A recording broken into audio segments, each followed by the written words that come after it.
and particularly focuses on pediatrics. And so when she was suggested as a potential speaker, I was excited because as everybody knows, and as I mentioned a little earlier, that's well in line with Kiwanis' mission of serving the children of the world. So, Doctor, we appreciate you taking time out of your schedule to be here and sharing with us some of what you do and your perspective on things with regard to children and vision issues in particular. So with that, we'll turn it over to you. And thanks for being here. No problem. Thank you guys for having me. Can everybody hear me okay? Mm-hmm. Okay, perfect. So as Scott said, my name is Dr. Andrea Shank, and I currently am the primary pediatric optometrist at VisionCare Associates in East Lansing. And so main reason why I wanted to talk to you today is just about pediatric visual concerns. So this is a 1-hour lecture that I've typically performed at professional development days that I have condensed into 20 minutes. So if this seems like it's a lot for the 20 minutes, just bear with me. We're going to get through it all. And I left some time at the end, so I'd be more than happy to answer any questions. So let me see if I can move to the next slide. Perfect. So just a little bit about me, since I am a new face. I have been to the East Lansing area for almost 2 years. It'll be 2 years in August. I am, like I said, I work at VisionCare Associates in East Lansing, but I grew up in the Teconcha, Homer area. So it's a itty bitty town, grew up on a farm. It's about an hour southwest of here. And I graduated from the Michigan College of Optometry, and that's where I did a 1-year residency to specialize in pediatrics, vision therapy, and binocular vision, and even some traumatic brain injury. And I just wanted to put a little picture of my parents and I there on my graduation day, because without them, I definitely would not be where I am today.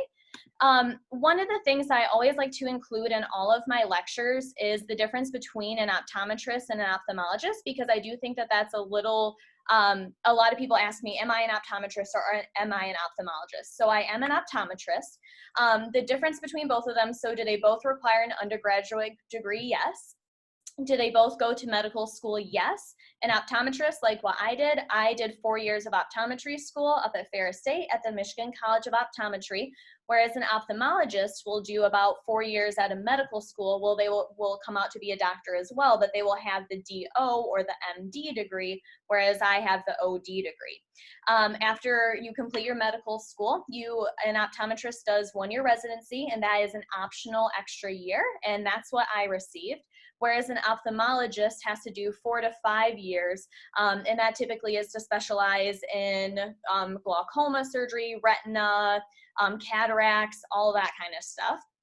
Can both an optometrist and an ophthalmologist perform eye exams? Yes, so we can prescribe glasses and contacts as well. Both parties can.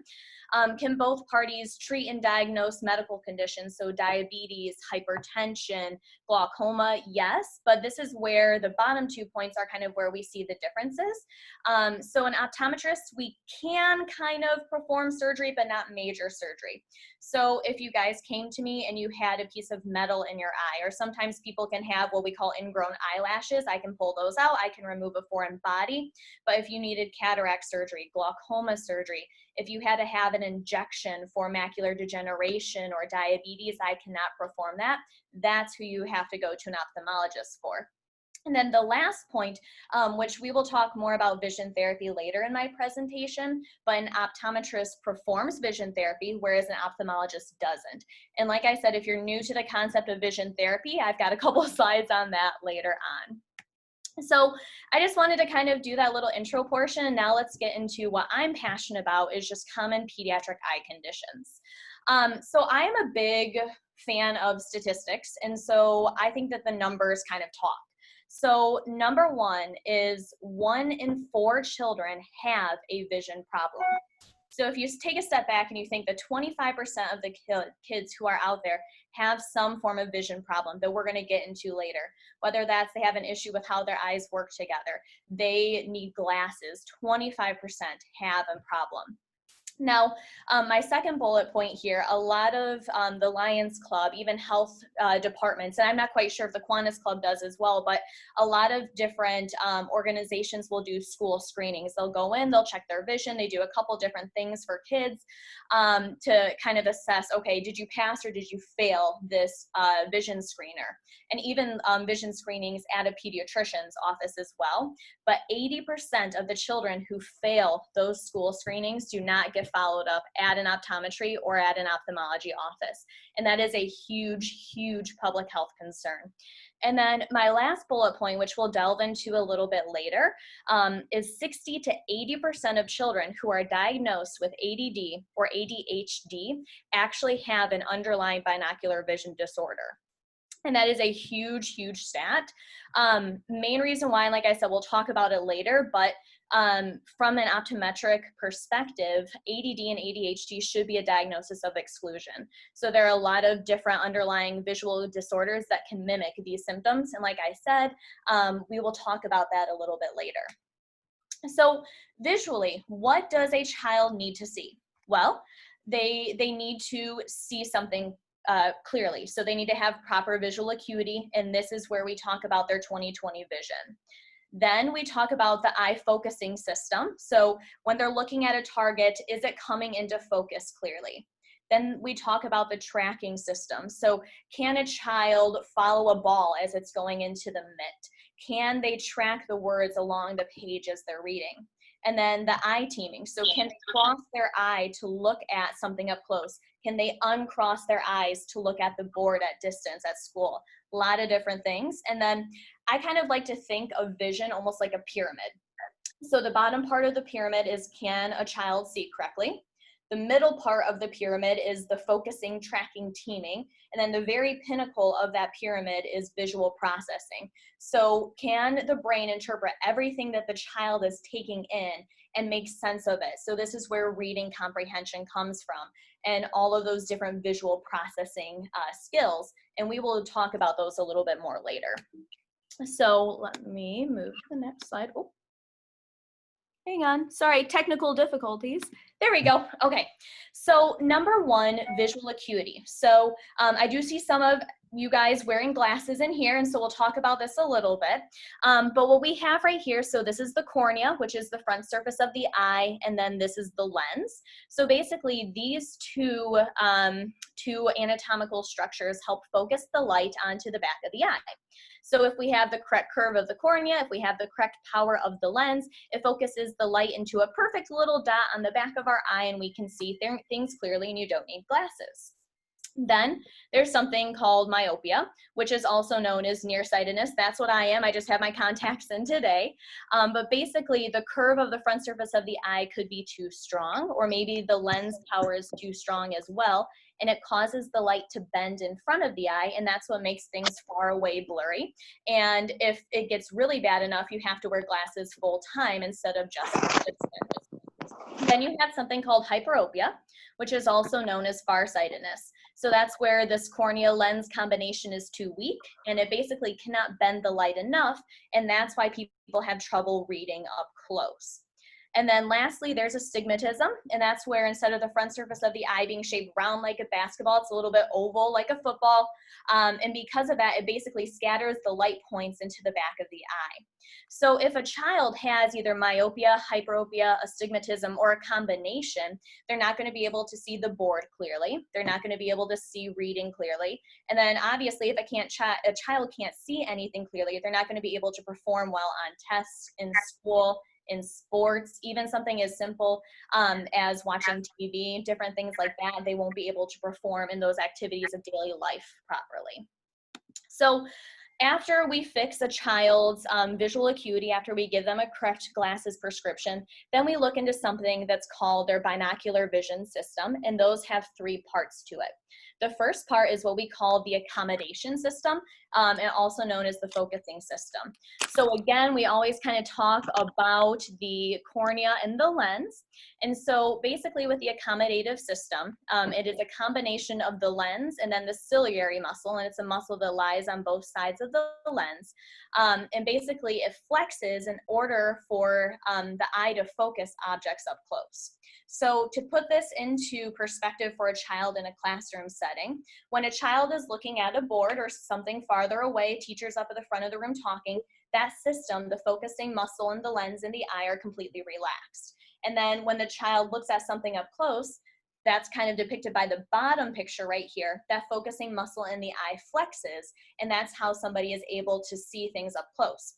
When you hit your 40s and your 50s, that's where this focusing muscle doesn't work as well, and that's why everybody needs the dreaded B word, the bifocals, progressives, that kind of thing. But in a child, this system should be robust. But if we go back to one of my earlier stats, 25% of children is going to have some form of issues with their visual system, and these are some of the issues that can lay within the accommodative system. So just like anything else, you can have a weak focusing muscle in your eye. So that would be depicted as when the child is looking up close, that muscle just doesn't flex like it's supposed to, and the child might not be able to read properly. There's something called the accommodative infacility. So I go back to that board example, looking at the board far away, then reading, looking at the board, then reading, or copying notes back and forth from what the teacher is writing. If a child has an issue with the flexibility of that focusing system, the child isn't going to be able to properly copy notes from distance to near, and that could cause some issues. The next is something called accommodative excess. So that's basically a spasm. Just like you can get a spasm in your quad or in your calf from running or exercising too much, a child can have an issue with that as well, where the muscle might just basically stop and spasm right up close, and then the child will have blurry vision. So definitely there can be some issues with the accommodative system. So like I said, that's the first of the three visual disorder or the visual systems. Now, the second is the eye tracking. So what I want you guys to do is just take a minute and just kind of think about how you read. Everybody get into your mental state of, you have a book in front of you, your Nook, your Kindle, how you read. So your eye fixates on a word, you make what's called a saccadic jump to the next word, you fixate. Saccadic jump, fixate, saccadic jump, fixate. That is how our eyes track when we are reading. Now, the three primary movements in tracking are the saccades, so that's the side-to-side eye movement, the fixations, which are when a child looks at a word or looks at something, and then there's something called pursuits, and that's more of affecting in sports. So that would be your eyes can follow a slow target. So if your eyes need to follow a ball into a glove or a ball to a bat, that would be a pursuit. So if somebody has an issue with pursuits, that could affect their ability in athletics. But the saccades and fixations are definitely going to have some problems with reading. And so just look at this right here on the right. That is what a child could see if their eye tracking skills aren't properly oriented. And so, I mean, who would want to sit here and try to make sense of what that looks? I mean, it's just giving me a headache right now looking at it, talking to you. And so this is where the ADD, ADHD-like behavior mimics. So if a child is seeing visually, this is their homework, I know I wouldn't want to look at that, so I'd be looking out the window. I'd be looking around. I would be daydreaming. Things that I could control with my eyes, things that I could see clearly, I could see single, that's what I would want to be paying attention to. And that's why it mimics that ADHD-like behavior. So moving on for tracking, that's our second system. And now our third system is called kind of like your eye teaming, so how they work together. So this kind of depicts, depicts how your eyes can cross and uncross together. So when we are looking at something up close, our eyes naturally cross or converge. That's just how God made us. Now, some people can over-converge. I am one of them, convergence excess. So my eyes just work in overdrive when I'm looking at things up close, and because of that, my eyes fatigue after I read for a while. There's also something called convergence insufficiency, where the eyes just don't cross like what they're supposed to. And because of that, we can go back to that previous picture right here And again, that's how a child is seeing if their eyes aren't perfectly working together. And then the last issue you can have with eye teaming is, frankly, the eyes might not cross or uncross, but one eye might be drifting out. So that's what we call the lazy eye, also known as strabismus. So an eye might turn out, an eye might turn in, and because of that, a child might have double vision. And this is where you could potentially have surgery and a vision therapy, different corrections for that. So now we're getting to the pinnacle of our visual system, is visual processing. And I thought that this was a cool number here. Greater than 50% of the brain is used in visual processing, and then other sources, state about 60%. I really like the quote right here: the eyes look, but the brain sees. So kind of going through there, you have to have the correct vision, the correct binocular vision system in order to put all of these together. So if a child has any kind of cracks along the block, along the way, they are going to have some troubles with visual processing skills. So they could have issues with their letters. They could have issues reading, writing, arithmetic, even just kind of noticing the same shapes, sizes. So I know that a circle is a circle. When I look at a clock, I know that's a circle. When I look at the top of my cup, I know that that's a circle. But a child who has some visual processing issues might not comprehend that that is the same shape from a different piece of paper into the real world. So just some different situations like that. Now, binocular dysfunction, some issues. So what kind of symptoms can your children, your grandchildren, nieces and nephews have? So they might complain of headaches and eye strain. If we go back, again, I love this picture. If we go back to that picture, headaches and eye strain all day looking at that picture. They might have double vision. They might have words moving around on the page. They might skip some lines while reading. That's trouble with that tracking system. The words coming in and out of focus, that's the accommodative system, that focusing muscle, if that's not working properly. A child might have blurry vision. Again, could be from any one of the binocular vision disorders, or it could even be from just needing glasses. Poor depth perception. So if you're not having clear vision, if you're not having your eyes working together, you can have trouble with depth, which could, again, impact your issues with sports. You might have poor performance on reading, or even avoidance of reading. So whenever I go into the exam room, I always try to make the kids feel at home, which is actually even harder now because when I'm seeing patients, I have to have a mask, I have to have a face shield on. So I feel like it's very unwelcoming for the doctor-patient relationship. But when I examine my kids, I always say, what do you like to read? What's your favorite book?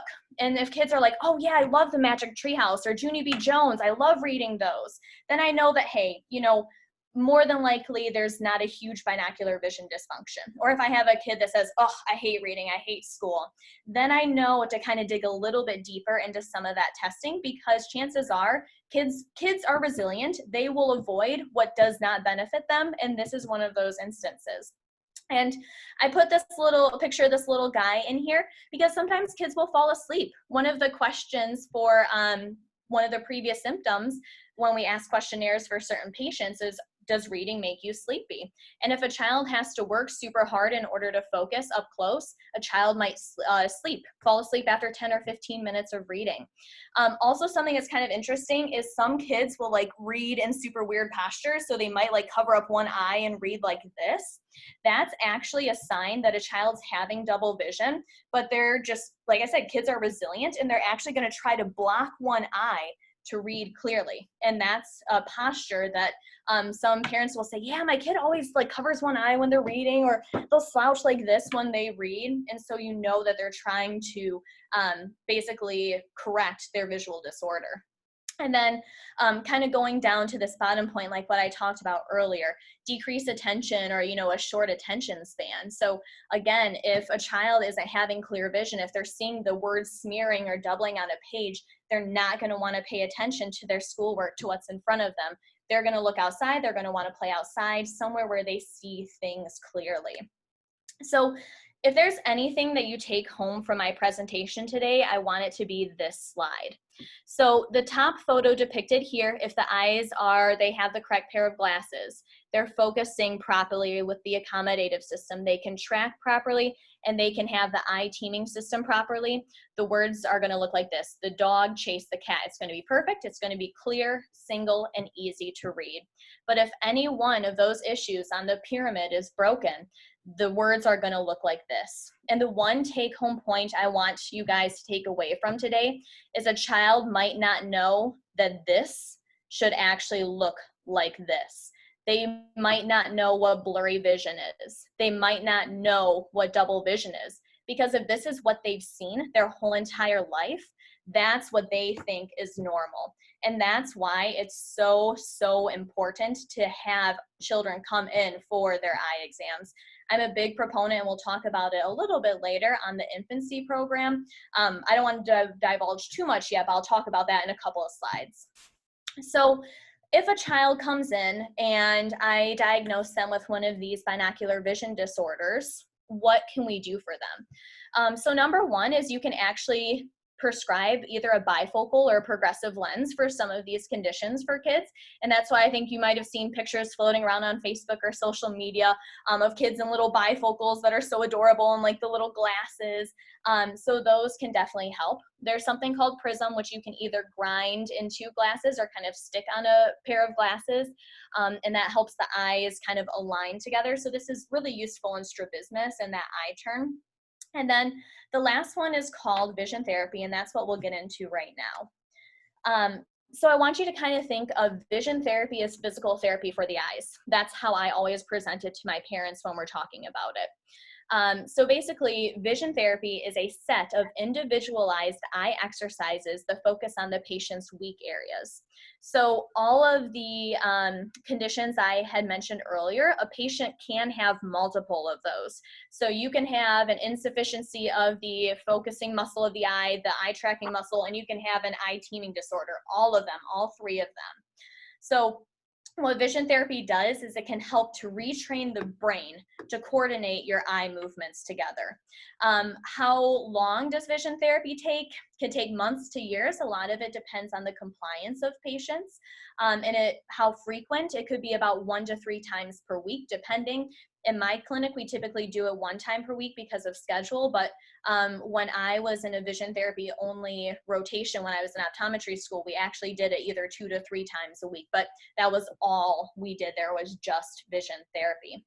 And so it's kind of a newer treatment, and I shouldn't say newer because it has been around for years, but we're finally gaining steam in the medical community with vision therapy because we're having more research done and more clinical trials published that shows its efficacy. And so this is also another take-home point that I wanted to talk to you guys about, is the first exam should actually be between the ages of 6 to 12 months old. So there is an infancy program, and it was established by the American Optometric Association, and it's a free eye exam for babies 6 to 12 months old.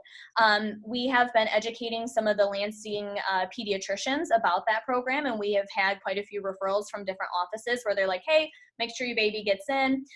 Main purpose of this program is to make sure, does the child have an appropriate refractive error for their age? Do they have an eye turn right now? Is there anything health-wise that could be causing some issues for them developing properly in the future? So again, super, super important that you be proactive and you educate the population and your family members about being proactive about eye exams.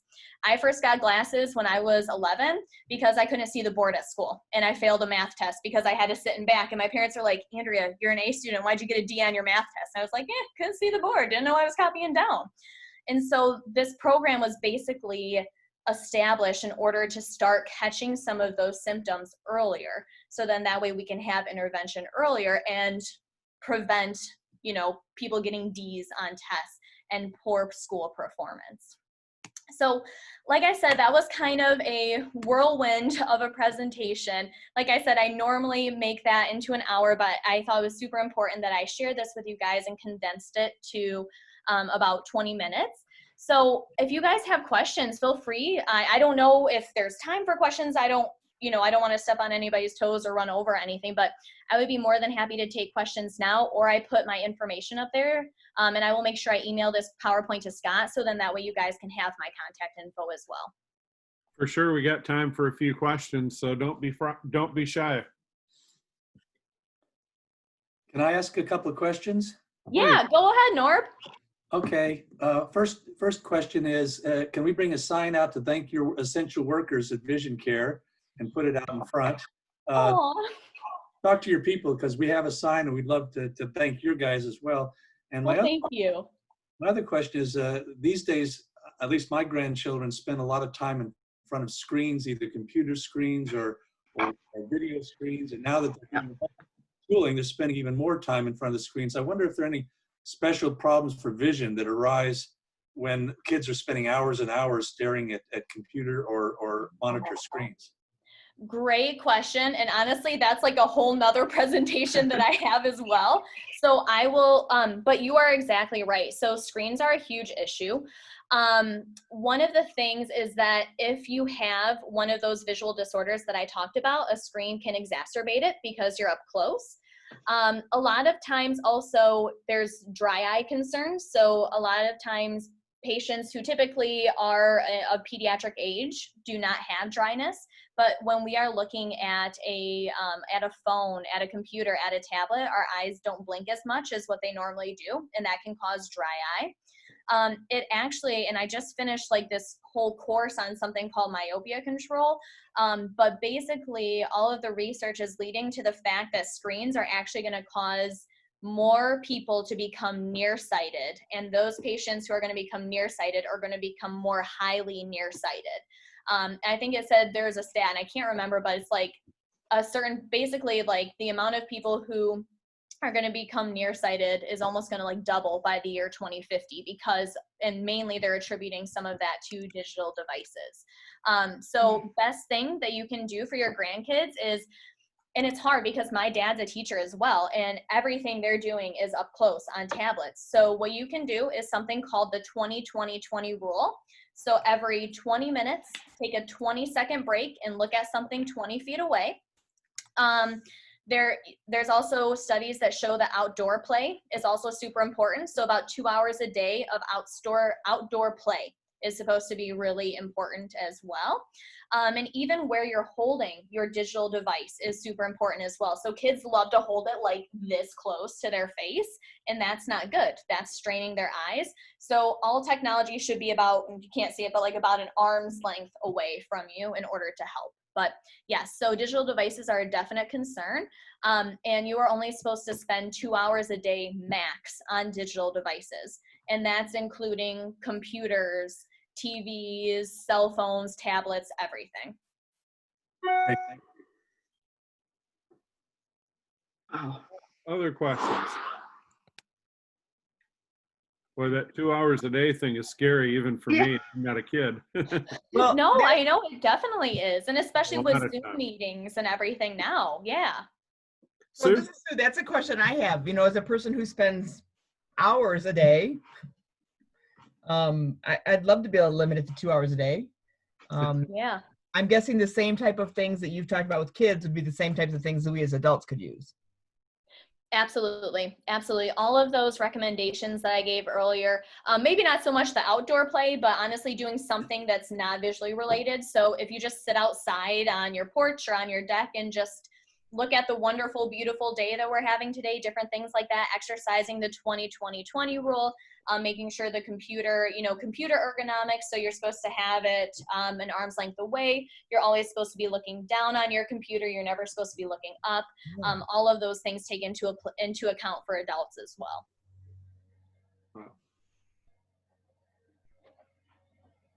Other questions? Yeah, Scott? Yeah, fire away, Chet. Yeah, well, we talk about the risky business of looking at computers. It seemed to me that books are just as bad. And as a child, I spent a lot of time in books and ended up with enough nearsightedness to complicate my life. And I blamed it on the books. I said, all those nasty books. Had I spent more time outside playing baseball, I'd have been far better off. But with at least my eyes would have been. So. Yeah, and that is true as well. Even long hours of reading can have the same effects as a digital device.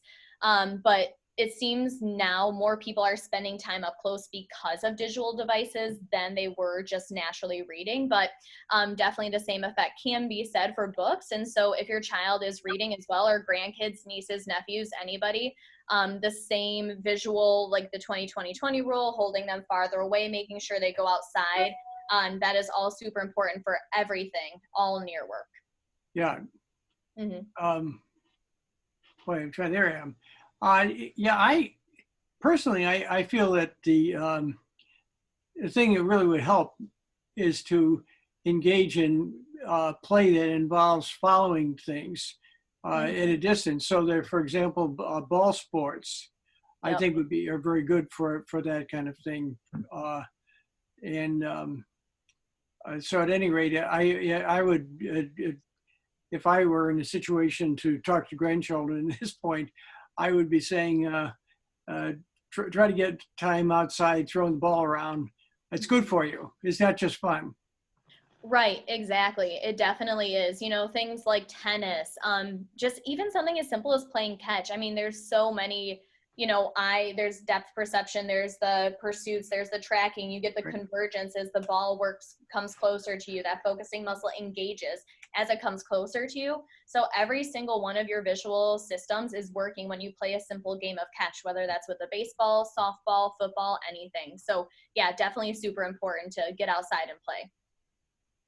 You know, I'm curious. I'd never thought about books being a challenge, but you bring up a great point there.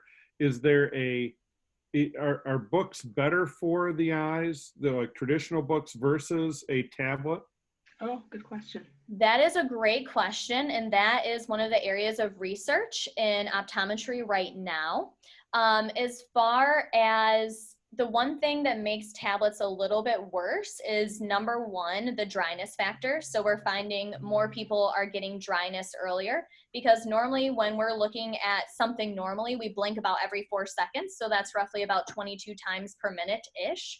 But when we're looking at a screen or at a cell phone or a tablet, we only blink about 8 times per second.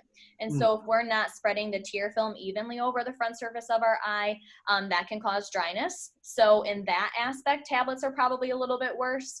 The other thing is blue light. So there's always the big talks about, is blue light good? Is blue light bad? One thing though is the blue light, because it is kind of LED based-ish, that can lead to more eye strain than what a book does, than just what a book does. So like I said, I don't really have a good answer at this point. I would say that probably just a book is better in general because of those two facts, but that is still one area that is being heavily researched in optometry and ophthalmology right now. Cool. Mm-hmm. Anybody else got a question? Well, doctor, we want to thank you for taking the time. And yes, if you would forward me that presentation, I will make sure I get it to our president, Dave, so he can send it around in his weekly Kiwanis update. That sounds great. Yeah, I will definitely do that. Thank you for having me. Our pleasure. Thanks for coming. Thank you.